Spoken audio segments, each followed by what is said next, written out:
ايه رايك في قفشه بما اننا جبنا سيرته؟ بيمر برضه بفتره، يعني بشوف هجوم كتير من جمهور النادي الاهلي عليه يعني. برضه نفس الحكايه، يعني هم قفشه لعيب مهم جدا ولعيب كويس جدا، والناس اللي بتدي حلول كتير للنادي الاهلي في الملعب.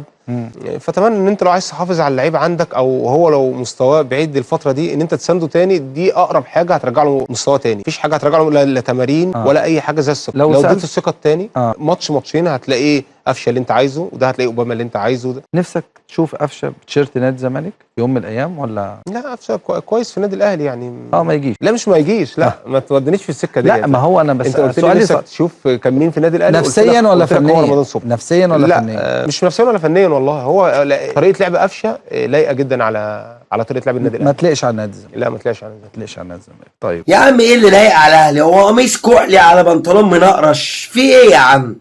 ان المحلل التحكيمي اكد ان الكره ضربه جزاء 100%، وان المحلل التحكيمي قال لك على فكره الاهلي كان ليه ضربه جزاء تانية بتاعت علي معلول. يعني بص، من غير ما اعرف اهو ماشي، يعني اقول لكم من غير ما اعرف كده، هقول لكم ايه الحالات التحليل. خلاص، اصل ده مش اول مره. في واحده برضو كده قال لك ايه، وكان اكرم توفيق ليه واحده تانية، وكان ما اعرفش ايه ليه واحده ثالثه. يعني هو ده التحليل التحكيمي. طبعا علي معلول بسم الله ما شاء الله هو داخل وعايز يعدي احتكاك طبيعي. شفنا احنا 3000 احتكاك في نص الملعب بيخشوا ببعض، ما بتتحسبش حاجه يعني في نص الملعب. يعني مثلا الكره اللي اتحسبت ضربه جزاء دي اللي هي تاتش، يعني لمسه بسيطه مثلا ونزلت رجعوا على الارض يعني طبيعي. في نص الملعب اتنين دخلوا في بعض تاكلينج، اتنين بيلعبوا على الكوره ما بينهم دخلوا في بعض.